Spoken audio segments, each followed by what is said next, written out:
Ladies and gentlemen, the Wolf is in the building. Finally, Mr. Jon Wolfe here at John T. Floors. Thanks for having me, buddy. Good to see you, man. It's taken a minute to get us together, yeah, but here we are. All we needed was a little bit of that Helotus humidity today. That's right, man. Good to be here. It's nice and hot outside, but This is Jon Wolfe's Honky Tonk Tequila Fest, and we're excited for it to finally be kicked off. Yeah, man. Lots been going on with you. Our biggest thing, we were just talking off camera a moment ago, our biggest thing is for the Y100 family to kind of get to know you if they don't know you already, and to just learn a little bit more about you and your story. I guess the first thing is, like, tell us a little bit about how you got going in country music, man. Well, it's a long story. I've been at it quite a few years now, and Floors actually has a really big part of my history. I think I've been playing here at Floors probably for 10 years, believe it or not. But originally from Oklahoma, grew up in a musical family, so that's where I kind of got my sister's a great singer, and kind of got my, I guess you could say that was the beginning of me sort of being interested in music. But then it took a concert, Garth Brooks concert when I was a young boy. Yeah.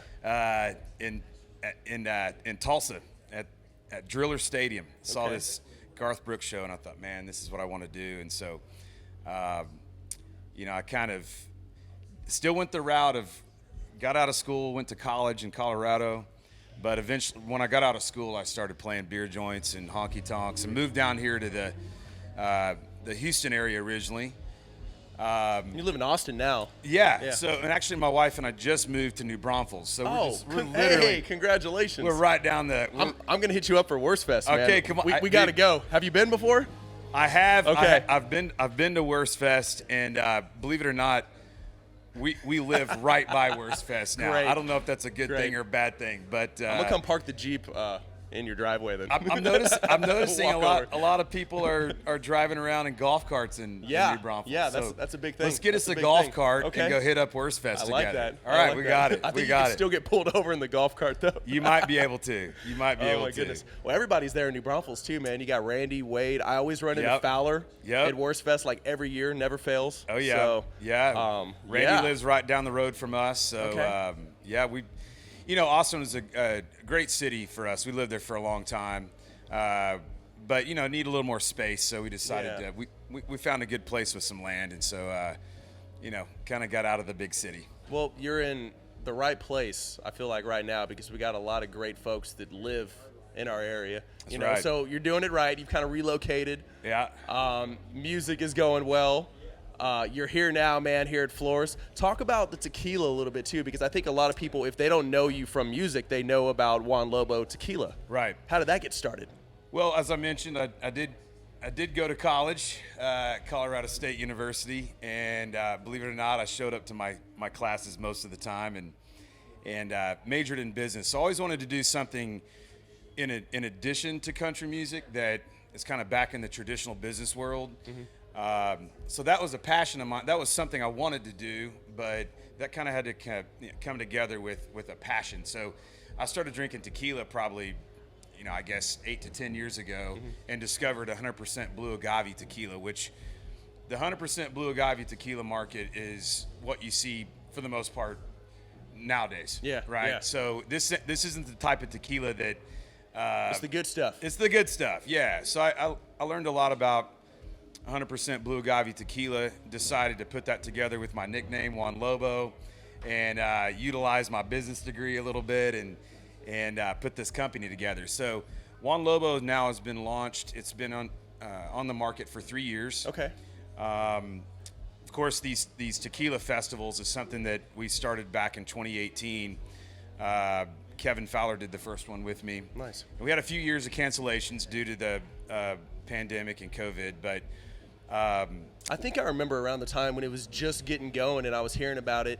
Yeah. And I was kind of discovering your music and stuff too. So like it was all kind of coming together at like the right time, I think, for you. Yeah, for sure. And I think, country music is definitely it's my I guess my core passion.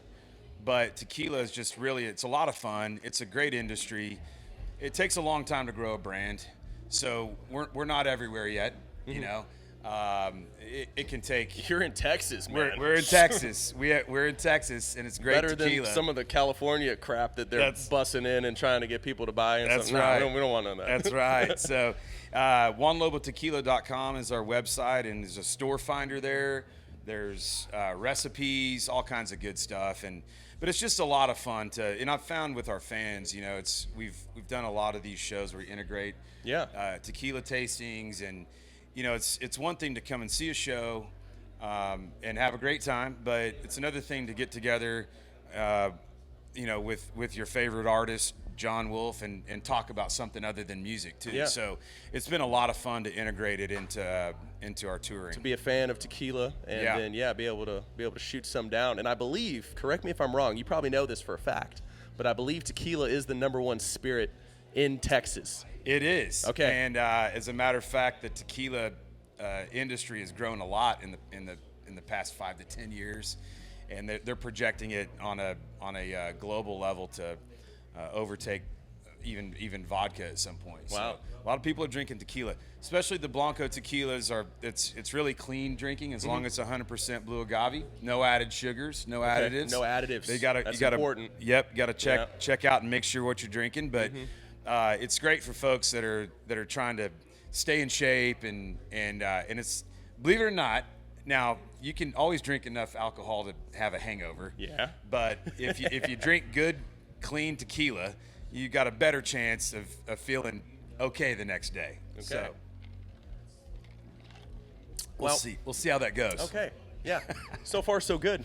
I think. Hey, you're not growing any of these blue agave plants like in New Braunfels, there, are you? No. Okay. Okay. So Very curious about that. I was like, we're gonna have to go on a tour if that's happening. Well, that's what that's another thing that a lot of folks don't know about tequila is that if you want to make real tequila, it's got to come from Jalisco, a certain region, and it has to be made with the blue agave plant. It's got to have the right stuff. Can't make it in your garage. Yeah. Okay. I tried. Okay. It's not gonna happen. Let's change gears a little bit, man. You had the album, the latest album came out last fall. Yep. I don't even know what number you're at as far as #1s on the Texas country charts at this point. Yeah. But it's been going really good, man. It has. You know, we've got Dos Corazones was I think my 4th full length album, but we have an EP and we have two live records, live at Floors and live at Green Hall. So I think we've got 7 titles out. And we've had 2 #1s off of Dos Corazones. So it's a lot of fun. The record's great. It's a lot of storytelling. If folks are familiar with my other songs, this a little different in that we approach the record a little more from an organic perspective. Wrote most of the record in Terlingua, Texas. Okay. So that was a lot of fun. Went out and got a house out in the Chihuahuan Desert for 11 days. And the name of the house is Dos Corazones, so that's where the album came from. But it's a lot of storytelling. You know, Tequila Sundown that's one of our new singles off of that record. And got some tequila drinking and got a Western on there and just a lot of good traditional country. Well, I'll tell you what, man, when we first launched Texas Made on Y100 and I was putting the music together, I knew we needed to include you. Like, you were one of the core guys where I was like, people need to be able to hear some Jon Wolfe. Yeah. You know, Kevin Fowler, Casey Donahue, Sure. Randy Rogers, Parker. I mean, like, the list goes on, but Sure. you were definitely one of the guys where, I had made a list of everybody. Awesome. And I was like, we got to get some Jon Wolfe on there. So that was from, like, day one of the show. Thank you. I know you just played the Opry for the first time. How was that, man? Well, it's surreal because, and I don't think that there's, you know, an artist out there that's played it that didn't feel the same way. I mean, you start out in country music and you know, the Grand Ole Opry is like the first thing you learn about that you go, hey, is there a chance I could ever do that? That's the mountaintop. That's it, man. Yeah. So you go, wow. And I kind of, you know, I wasn't sure that it was going to happen for me. You know, I've been at this a minute. I've been on the road kind of full time for 12, 13 years. You so sent them enough tequila to where they were like, yeah. That's what I did, man. Okay. I bribed them, man. I said, hey, here's some cases of tequila. but it just was really an amazing experience, and it was one of those things. I would say at this point, it's the greatest moment of my career. Wow. So just really awesome. I'm also, I'm a traditional country junkie. Yeah. I love the history of it, and so just, I've spent a lot of time with the Opry folks and learned about the Opry when I was there, and Excellent. And they make you pretty nervous, man. I'm telling you, it was definitely a pretty nerve-wracking thing. I think for guys that tour, it's like you get into a routine where, you want to get up for every show, but maybe you're not nervous. The Opry, I mean, it'll make you nervous, man. It's really its own unique thing. That's special, though. It is. And it's great to see our Texas guys being able to go and do that and kind of show Yeah. Nashville too, like, hey, this is what we're about. Right. This is what we do. We're not Right. going anywhere. Yeah, And, absolutely. And even now, man, like, there's more guys like getting signed, and like Nashville's Yeah. kind of like, what's going on over here in Texas? It's like, well, we've been here. Oh yeah, there's no doubt, and it's cool to see that, and I think it's, in my opinion, it's kind of a convergence in general. There used to be more, I guess you would call it stipulations around, Texas versus Nashville, and I kind of see it all kind of merging together Yeah. as just country music. There's little, nuances that make one different than the other, and the guys that led the way and paved that road for what we're doing, Robert Earl Keen and Pat Green and Randy Rogers, those guys, they laid a lot of this groundwork that we see today, you know, and there's a lot of young guys on the show with me here, tonight, Carson Jeffrey and Braxton Keith, and man, I've been hearing great things about both of them. They're young dudes coming up and putting on great shows and singing country music, and it's really awesome to see it continue. We're just kind of all helping each other to where we're just going to be more successful. We're just setting ourselves up for more success in the future. 100%, man. So. This is something that I feel like, and it was cool for you to say, hey, when I thought about Texas music, I had to put Jon Wolfe in there because it feels like yesterday I look back and you're just hoping for a gig, man. Yeah. Hoping for somebody to let you play and looking up to folks playing floors and Green Hall and I've been lucky enough to play both these great venues more times than I can count, so I feel really fortunate at this point. Well, and it's great that we have such great places so close to in our San Antonio area. I live in Leon Springs, so I just drive through the woods and I come over here Flores. We have probably like 90% of our concerts over here. Yeah. I mean, like Cole Swindell will be here like next week. Like that's huge for like out of Nashville and everything like Yeah. that. But we have so many great Texas shows too. Randy's coming up again soon.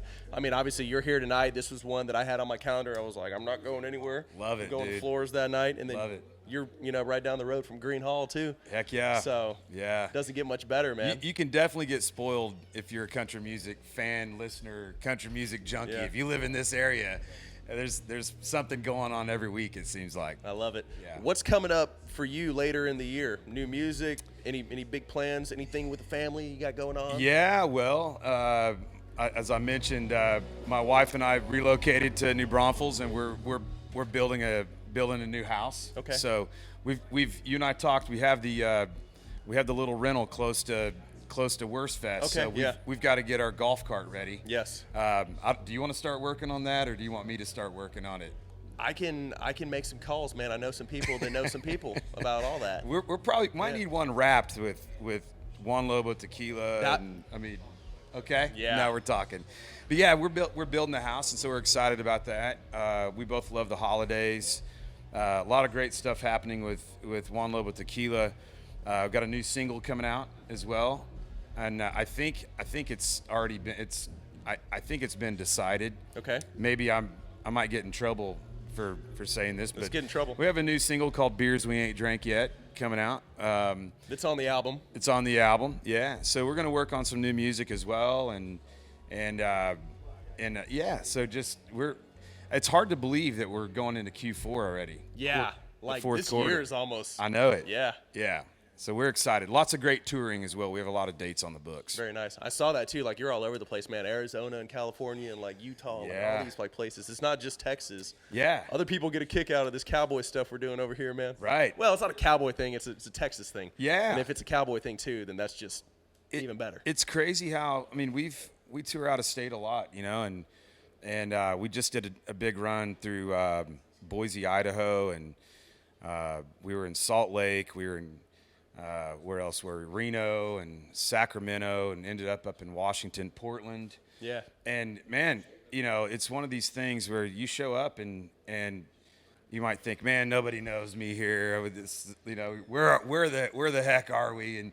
And sure enough, man, you know that when you hit the stage, you got a great crowd and they all know the songs, and that's another big difference to me in how Texas music has grown and kind of you know, sort of reached past those places that we all thought, you know, back in the day, hey, nobody's going to listen to us in this state, and it's happening now. You know what helped too was everybody's watching Yellowstone. Yeah. And then everybody wants to be a cowboy or something, like, or whatever they think a cowboy is. Sure. So it's in vogue that's now. to our benefit. We'll take it. It's definitely in vogue. Something we like to do to kind of wrap up each episode of our Texas Made podcast is something we call That's What I Like About Texas. Okay. So, top 3 things that you like, love about Texas, the Jon Wolfe edition. Okay, wow, you just put me on the spot big Always time, do. man. Of course, I'm going to say this. I'm a Texas barbecue guy. So, number 1, I love Texas barbecue. And I love Texas dance halls. Love Texas dance halls. Don't like the heat. So maybe we could put that on the list of stuff I don't like. But, okay, Texas barbecue, Texas dance halls. I also married a Texas girl, so Texas girls. How's that? The Texas ladies. The yellow rose of Texas. That's right. Yeah. That's right. All right. Yeah. Jon Wolfe, thank you so Appreciate much for you, your time, buddy. man. We're going to get some more music on Texas Thank Made, you. and we appreciate it. We'll see you down the road here. Appreciate you, man. Thank you.